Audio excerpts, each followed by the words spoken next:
একটা mid range phone মানে কি অনেক কিছুতে আপোস করে নেওয়া?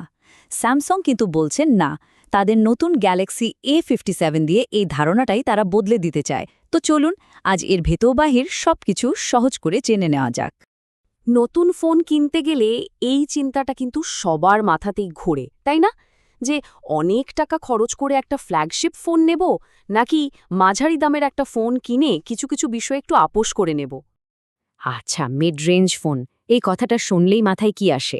একটু স্লো পারফরমেন্স, খুব বেশি সফটওয়্যার আপডেট পাওয়া যাবে না, আর ক্যামেরাটাও ওই মোটামুটি চলে আর কি। কিন্তু স্যামসাং বলছে তাদের গ্যালাক্সি A57 নাকি এই সব ধারণাকে একেবারে চ্যালেঞ্জ করতে এসেছে। চলুন তো দেখি কিভাবে। তো প্রথমে বলে রাখি, এটা কিন্তু একদম আকাশ থেকে পড়া নতুন কোনো কনসেপ্ট নয়, বরং এটাকে বলা যায় পরিমার্জন। মানে স্যামসাংয়ের মিড রেঞ্জের যে সমস্যাগুলো আছে সেটারই একটা সমাধান হিসেবে নিয়ে এসেছে এই গ্যালাক্সি A57কে। মানে স্যামসাং এখানে নতুন করে চাকা আবিষ্কার করতে যায়নি, বরং যা কিছু ভালো কাজ করছিল সেগুলোকে আরও একটু ঘষা মাজা করে উন্নত করেছে। ব্যাপারটা হলো ছোট ছোট কিন্তু খুব দরকারি কিছু পরিবর্তন আনা হয়েছে, যা ফোনটা ব্যবহারের এক্সপিরিয়েন্সকেই একদম অন্য লেভেলে নিয়ে যাবে। প্রথমেই যে জিনিসটা সবার চোখে পড়বে সেটা হলো এর ডিজাইন। ফোনটা কিন্তু আগের মডেলের চেয়ে শুধু যে পাতলা হয়েছে তাই না, প্রায় ২০ গ্রাম হালকাও হয়েছে। আর এই পার্থক্যটা হাতে নিলে সাথে সাথে বোঝা যায়। মানে বেশিক্ষণ ফোন ব্যবহার করলেও হাতে অস্বস্তি লাগবে না, বেশ আরামদায়ক একটা ফিল। শুধু বাইরে থেকে নয়, ভেতরের দিকেও কিন্তু অনেক উন্নতি হয়েছে। যেমন ধরুন IP68 ওয়াটার রেজিস্ট্যান্স, এটা সাধারণত বেশ দামি ফোনেই দেখা যায়। তার সাথে আবার আছে আরও উন্নত একটা সুপার অ্যামোলেড প্লাস ডিসপ্লে আর সুপার ফাস্ট ওয়াইফাই 6E, মানে প্রত্যেকটা আপগ্রেডই কিন্তু দারুণ কাজের। তার মানে সব মিলিয়ে ফোনটা এখন আগের চেয়ে আরও বেশি শক্তিশালী, আরও বেশি স্মার্ট। আচ্ছা, চলুন এবার দেখি এই নতুন পারফরম্যান্স হার্ডওয়্যারগুলো ঠিক কিভাবে একে একটা অন্য লেভেলে নিয়ে গেছে। দেখুন, এই ফোনের আসল শক্তিটা কিন্তু লুকিয়ে আছে এর একেবারে ভেতরে, মানে এর নতুন Exynos 1680 চিপসেটে। সহজ করে বললে এটা হলো ফোনটার নতুন ব্রেন বা ইঞ্জিন। এটা যে শুধু ফাস্ট তাই নয়, ব্যাটারিও বাঁচায়। তার মানে রেগুলার কাজ হোক বা হেভি গেমিং, সব কিছু চলবে একদম মাখনের মতো মসৃণ। আর হ্যাঁ, যারা গেমার আছেন তাদের জন্য তো একটা দারুণ খবর। এর ভেতরের যে কুলিং সিস্টেমটা সেটা আগের চেয়ে অনেক বেটার। এর ফলে কি হবে?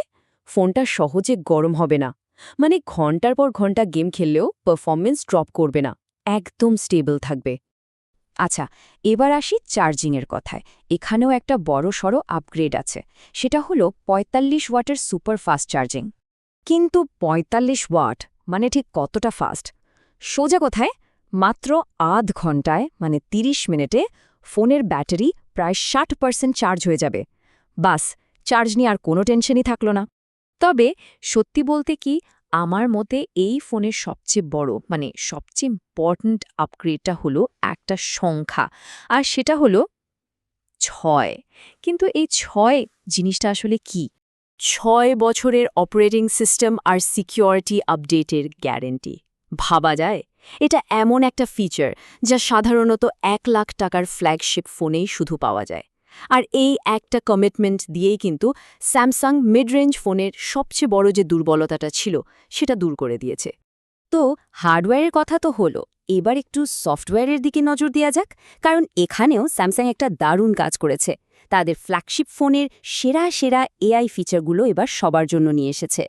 একবার ভাবুন তো, এখন এই ফোনে ছবি থেকে এক ক্লিকে বিরক্তিকর কোনো জিনিস গায়েব করে দেওয়া যাবে, অথবা যে কোনো ভয়েস রেকর্ডকে সাথে সাথে লেখায় কনভার্ট করে ফেলা যাবে। এই যে ইন্টেলিজেন্ট ফিচারগুলো, এগুলো এখন আর শুধু দামি ফোনের ব্যাপার নয়। যেমন এই অবজেক্ট ইরেজারের কথাই ধরুন। ছবিতে এমন কিছু আছে যা আপনি চান না, কোনো সমস্যা নেই, শুধু সেটার চারপাশে একটা গোল দাগ দিন আর AI ম্যাজিকের মতো বাকি কাজটা করে দেবে। মানে ছবি এডিটিং এখন এতটাই সহজ হয়ে গেছে। স্যামসাংয়ের একজন বিশেষজ্ঞ ঠিকই বলেছেন, A57 হলো সবার জন্য একটা ডিভাইস, আর এটাই আসলে তাদের মূল লক্ষ্য, সেরা টেকনোলজিকে সবার হাতে নাগালে নিয়ে আসা।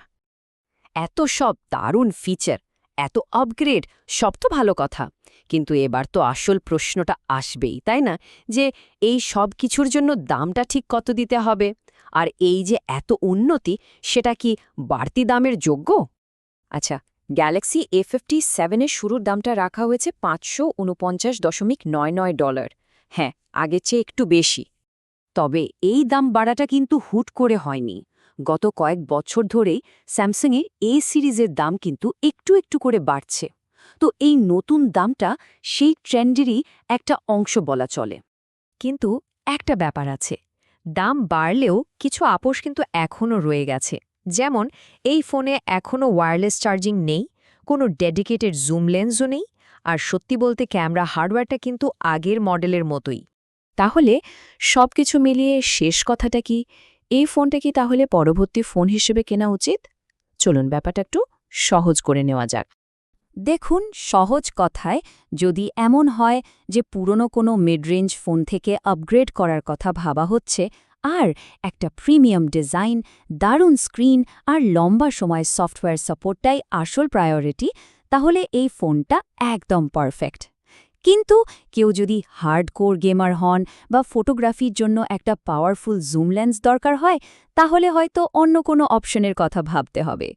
তাহলে একদম শেষে এসে প্রশ্নটা কিন্তু এটাই দাঁড়াচ্ছে, এই ফোনটা কি ফ্ল্যাগশিপ ফোনগুলোকে অপ্রাসঙ্গিক করে তুলবে?